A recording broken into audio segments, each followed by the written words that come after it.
ನಮಸ್ಕಾರ ಸ್ನೇಹಿತರೆ, ನಾನು ನಿಮ್ಮ ಹರೀಶ್. ಇಂದಿನ ವಿಡಿಯೋದಲ್ಲಿ ದೇಶಾದ್ಯಂತ ಬಹು ಚರ್ಚೆ ಆಗ್ತಿರುವಂಥ ವಿಷಯ ಮಹಾಕುಂಭಮೇಳ.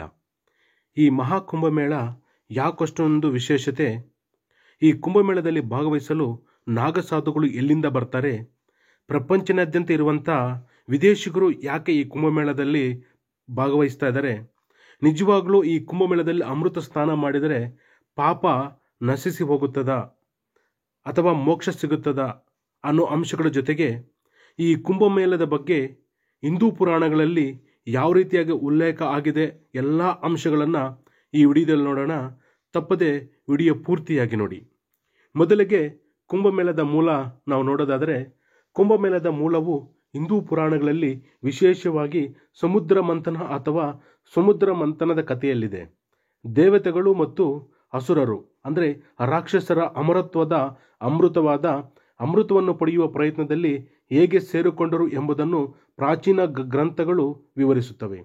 ಮಂಥನವು ಆರಂಭಗೊಂಡ ನಂತರ ಅಮೃತದಿಂದ ತುಂಬಿದ ಕುಂಭ ಅಥವಾ ಮಡಿಕೆ ಹೊರಹೊಮ್ಮಿತು. ರಾಕ್ಷಸರಿಂದ ಅದನ್ನು ರಕ್ಷಿಸಲು ಮೋಹಿನಿಯ ವೇಷದಲ್ಲಿರುವ ಭಗವಾನ್ ವಿಷ್ಣುವು ಮಡಿಕೆಯನ್ನು ಸ್ವಾಧೀನಪಡಿಸಿಕೊಂಡ.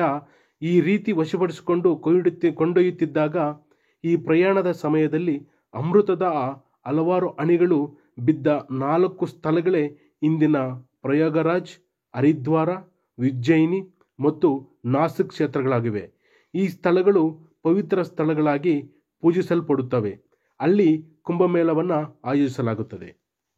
44 ದಿನಗಳ ಕಾಲ ನಡೆಯುವ ಮಹಾಕುಂಭಮೇಳವು 2025 ಜನವರಿ 13ರಂದು ಮಕರ ಸಂಕ್ರಾಂತಿ ಹಬ್ಬದಂದು ಪ್ರಾರಂಭವಾಗಿ ಫೆಬ್ರವರಿ 26ರಂದು ಮಹಾಶಿವರಾತ್ರಿಯಂದು ಮುಕ್ತಾಯಗೊಳ್ಳುತ್ತದೆ. ಈ ಕುಂಭಮೇಳದಲ್ಲಿ 4 ವಿಧ. ಮೊದಲನೆಯದಾಗಿ ಕುಂಭಮೇಳ, ಇದು 4 ವರ್ಷಗಳಿಗೊಮ್ಮೆ ನಡೆಯುವಂಥದ್ದು. ಎರಡನೆಯದು ಅರ್ಧ ಕುಂಭಮೇಳ, ಇದು 6 ವರ್ಷಗಳಿಗೊಮ್ಮೆ ನಡೆಯುವಂಥದ್ದು. ಪೂರ್ಣ ಕುಂಭಮೇಳ, ಇದು 12 ವರ್ಷಗಳಿಗೊಮ್ಮೆ ನಡೆಯುತ್ತದೆ. ಹಾಗೆಯೇ ಕೊನೆಯದಾಗಿ 4ನೇದಾಗಿ ಮಹಾಕುಂಭಮೇಳ, ಇದು 144 ವರ್ಷಗಳಿಗೊಮ್ಮೆ ನಡೆಯುತ್ತದೆ. ಇವಾಗ ನಡೆಯುತ್ತಿರುವಂಥದ್ದು ಇಂಥ ಕುಂಭಮೇಳವೇ. ಇದು 144 ವರ್ಷಗಳಿಗೊಮ್ಮೆ ನಡೆಯುವ ಮಹಾಕುಂಭಮೇಳ. ಆದ್ದರಿಂದ ಈ ವರ್ಷ ಇದನ್ನು ವಿಶಿಷ್ಟವಾಗಿ ಪ್ರಪಂಚನಾದ್ಯಂತ ಆಚರಣೆ ಮಾಡಲಾಗ್ತಾ ಇದೆ. ಈ ಕುಂಭಮೇಳದ ದಿನಾಂಕವನ್ನು ಹೇಗೆ ನಿರ್ಧರಿಸುತ್ತಾರೆಂದರೆ, ಕುಂಭಮೇಳದ ಸ್ಥಳ ಮತ್ತು ದಿನಾಂಕವನ್ನು ನಿರ್ಧರಿಸಲು ಜ್ಯೋತಿಷಿಗಳು ಮತ್ತು ವಿವಿಧ ಆಕಾರಗಳ ನಾಯಕರು ಭೇಟಿಯಾಗಿ ಗುರು ಮತ್ತು ಸೂರ್ಯನ ಸ್ಥಾನಗಳನ್ನು ಪರಿಶೀಲಿಸುತ್ತಾರೆ. ಗುರು ಮತ್ತು ಸೂರ್ಯ ಇಬ್ಬರು ಹಿಂದೂ ಜ್ಯೋತಿಷ್ಯದಲ್ಲಿ ಪ್ರಮುಖ ಗ್ರಹಗಳಾಗಿವೆ ಮತ್ತು ಕುಂಭಮೇಳದ ಸಮಯ ಮತ್ತು ಸ್ಥಳವನ್ನು ಅವುಗಳ ಸ್ಥಾನಗಳ ಆಧಾರದ ಮೇಲೆ ನಿರ್ಧರಿಸಲಾಗುತ್ತದೆ. ಚೋಟಕುಂಭ ಎಂದು ಕರೆಯಲ್ಪಡುವ ಮಾಘಮೇಳವನ್ನು ವಾರ್ಷಿಕವಾಗಿ ಮತ್ತು ಪ್ರಯಾಗರಾಜ್ನಲ್ಲಿ ಮಾತ್ರ ನಡೆಸಲಾಗುತ್ತದೆ. ಇದನ್ನು ಹಿಂದೂ ಕ್ಯಾಲೆಂಡರ್ ಪ್ರಕಾರ ಮಾಘ ಮಾಸದಲ್ಲಿ ಆಯೋಜಿಸಲಾಗುತ್ತದೆ. ಇದು ಸಾಮಾನ್ಯವಾಗಿ ಜನವರಿ ಮತ್ತು ಫೆಬ್ರವರಿ ತಿಂಗಳಲ್ಲಿ ಮಾತ್ರ ಬರುತ್ತದೆ. ಮತ್ತು ಈ ಕುಂಭಮೇಳ 4 ಸ್ಥಳಗಳಲ್ಲಿ ಮಾತ್ರ ನಡೆಯೋದು ಯಾಕೆ ಅನ್ನ ನೋಡೋದಾದರೆ, ಪವಿತ್ರ ನದಿಗಳು ಸಂಗಮವಾಗುವ ಪ್ರದೇಶದಲ್ಲಿ ಕುಂಭಮೇಳ ನಡೆಯುತ್ತವೆ.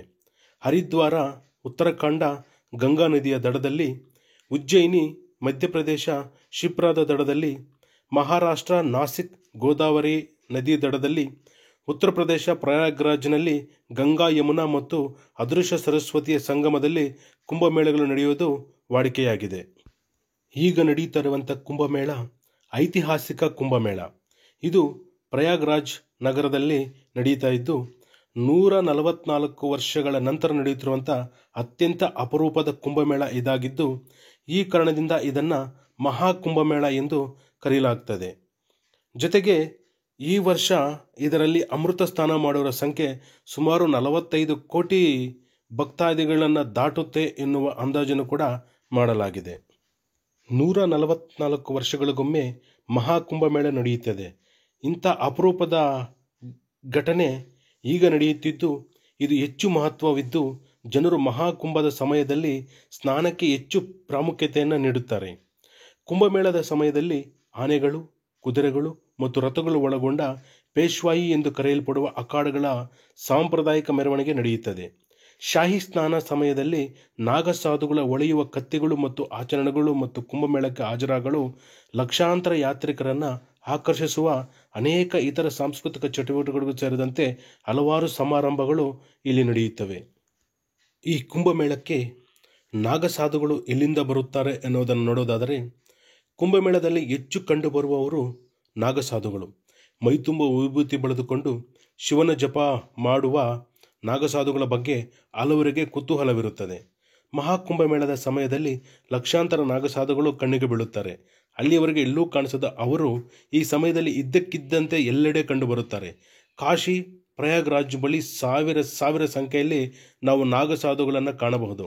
ಹಾಗಾದರೆ ನಾಗಸಾಧುಗಳೆಂದರೆ ಯಾರು? ಅವರ ಜೀವನ ಶೈಲಿ ಹೇಗಿರುತ್ತೆ? ಅವರ ಜೀವನದ ದೈವವೇನು ಎನ್ನುವುದನ್ನು ನೋಡೋದಾದರೆ, ಮಹಾಕುಂಭಮೇಳದಲ್ಲಿ ನಾಗಸಾಧುಗಳು ಗಂಗಾ ಸ್ನಾನ ಮಾಡುವ ಉದ್ದೇಶದಿಂದ ಬರುತ್ತಾರೆ. ಇಲ್ಲಿ ನಾಗಸಾಧುಗಳು ಮೊದಲು ಸ್ನಾನ ಮಾಡಿದ ನಂತರ ಉಳಿದವರು ಸ್ನಾನ ಮಾಡುತ್ತಾರೆ. ಕುಂಭಮೇಳದಲ್ಲಿ ಸ್ನಾನ ಮಾಡುವುದರಿಂದ ಪಾಪಗಳಿಂದ ವಿಮೋಚನೆ ಪಡೆಯುವುದು ಮಾತ್ರವಲ್ಲ, ದೇವರ ಅನುಗ್ರಹವೂ ಸಿಗುತ್ತದೆ ಎಂಬ ನಂಬಿಕೆ ಇದೆ. ನಾಗಸಾಧುಗಳು ತಪಸ್ಸು ಮತ್ತು ಧ್ಯಾನದ ವೈಶಿಷ್ಟ್ಯವನ್ನು ಪ್ರದರ್ಶಿಸುವ ಏಕೈಕ ಹಾಗೂ ವಿಶ್ವ ದೊಡ್ಡ ಜಾತ್ರೆ ಮಹಾಕುಂಭಮೇಳ ಎನ್ನಬಹುದು. ಗಂಗಾ, ಯಮುನಾ, ಸರಸ್ವತಿ ನದಿಯಲ್ಲಿ ಸ್ನಾನ ಮಾಡುವ ಮೂಲಕ ನಾಗಸಾಧುಗಳು ಪಾಪ ವಿಮೋಚನೆಗಾಗಿ ಪ್ರಾರ್ಥಿಸುತ್ತಾರೆ.